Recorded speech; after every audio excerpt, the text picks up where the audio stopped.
If velocity is relative and the time dilation we've talked about is symmetric, it looks like there's a hole in the theory. And when we talk about things like this, they're referred to as paradoxes a lot of times, but in reality, they are not problems with relativity, but they are an attempt to, you get tricked into using your sort of common sense or your Newtonian physics knowledge instead of relativistic physics. So these things that are called paradoxes are good ways to illustrate that.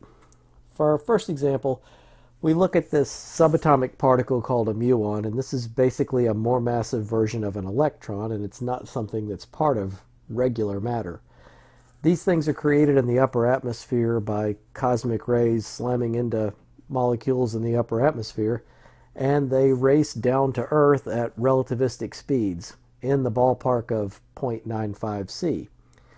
If we create them in the lab where they're at rest, just sitting there with us, they have a half-life of about 1.56 microseconds. Notice what this means. After 1.56 microseconds, half of them will be gone. Another 1.56 microseconds, half of what's left is gone, so you only have a quarter left. And it keeps going like that until they're all gone, except this is a statistical thing. So we can say if we flip a coin 100 times or 1,000,000 times, we should get 50-50 heads and tails.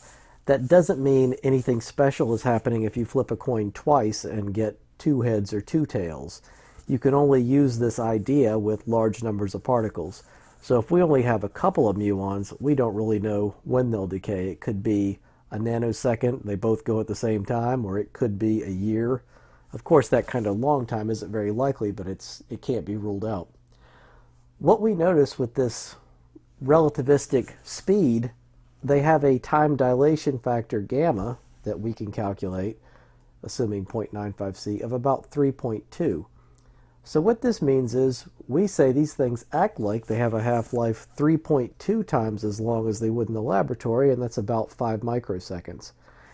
At the speed they're going, what that means is they would cover about 450 meters in 1.56 microseconds, and that's how long Newton would say they would travel before we would lose half of them. Einstein would say that since their half-life is increased by a factor of 3.2, they should travel about 1,400 meters before we lose half of them. We do the experiment by putting these muon detectors at the top and bottom of a mountain, and we look at the survival rate and do the math, and we see that Einstein is right. We'd lose about half of them if we were talking about a 1,400 meter tall mountain. Newton would predict we'd lose maybe 7/8.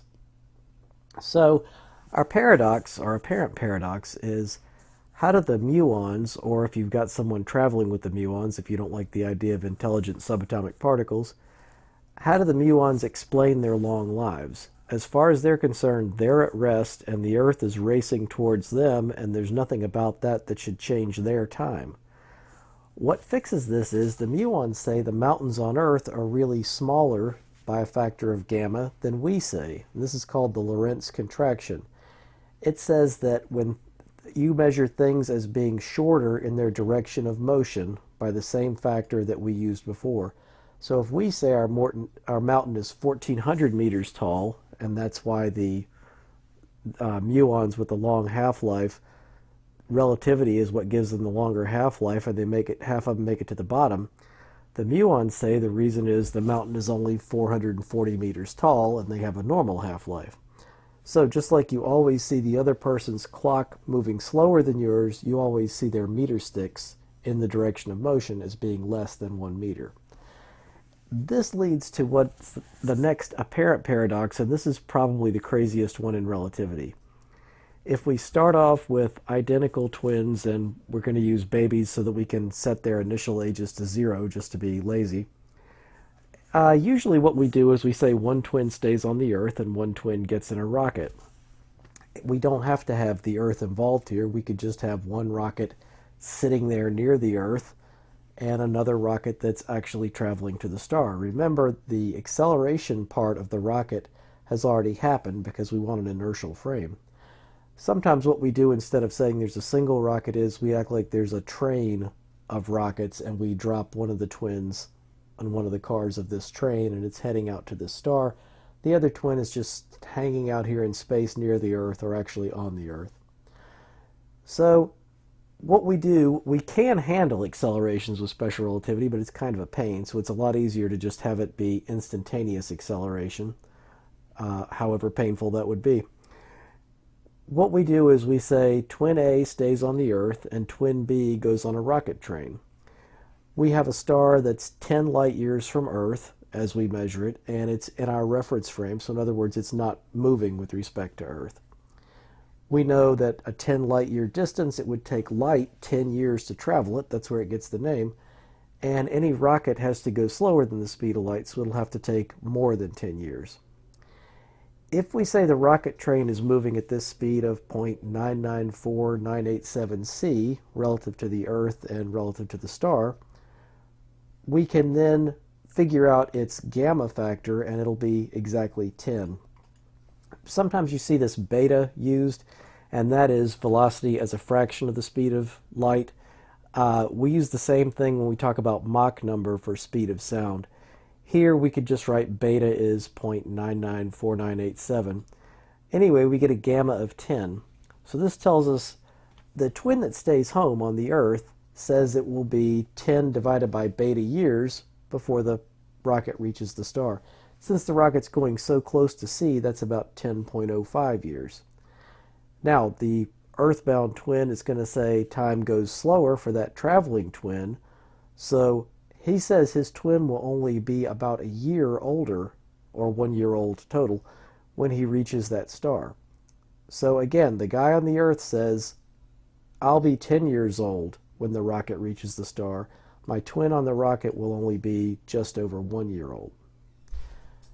The traveling twin, on the other hand, says that the star is racing towards him at beta and the Earth is racing away from him at the same speed. He also says, though, that because of that, the distance between the Earth and the star is contracted by a factor of gamma. So that means the Earth-star distance in his frame is 1 light year. So if the star is heading for him at 0.99, almost 5 c, and it's 1 light year away, he calculates that the star will reach him in 1.005 years. Now, the traveler thinks that the Earth twin is really the one moving. So he says the Earth twin will only age 1/10 as much as he does. So he says the Earth twin will age 0.1 years, or about a month. We look at the trip back. We assume there's another rocket train headed from the star to Earth with the same beta, and the traveler just jumps from the outbound train to the inbound train, kind of like almost like a ski lift.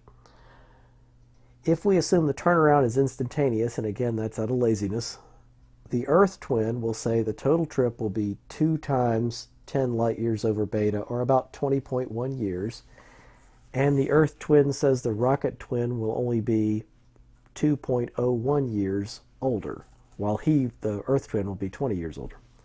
The rocket twin, though, says for him the total trip will be 2 times 1 light year over beta, 2.01 years, but that the earthbound twin, who's moving fast, who's doing the traveling, is 2.01 divided by gamma, or 0.201 years older.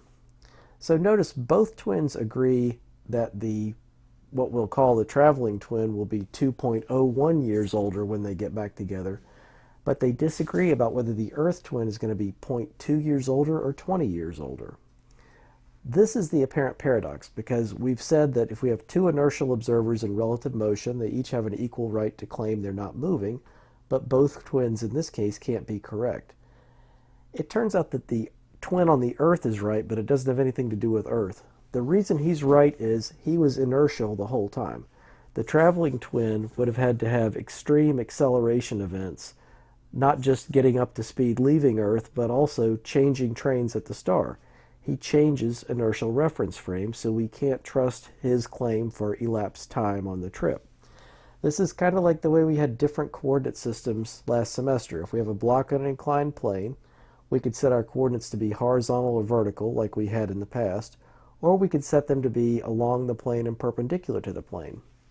If the block slides down the plane, we could say in the old system delta x is 4, delta y is -3, But in the new system that's aligned with the plane, we'd get delta x prime is 5 and delta y prime equals 0.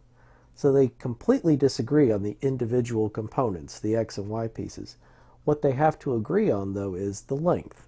The square root of delta x squared plus delta y squared has to be the same as the square root of delta x prime squared plus delta y prime squared. We get the correct answer from either set of coordinates, but if we tried to mix them and write something about delta x is 4 and delta y prime is 0, all we would get is garbage, and that's the problem with this twin who turned around. We can't mix those two inertial frames and expect to get the right answer.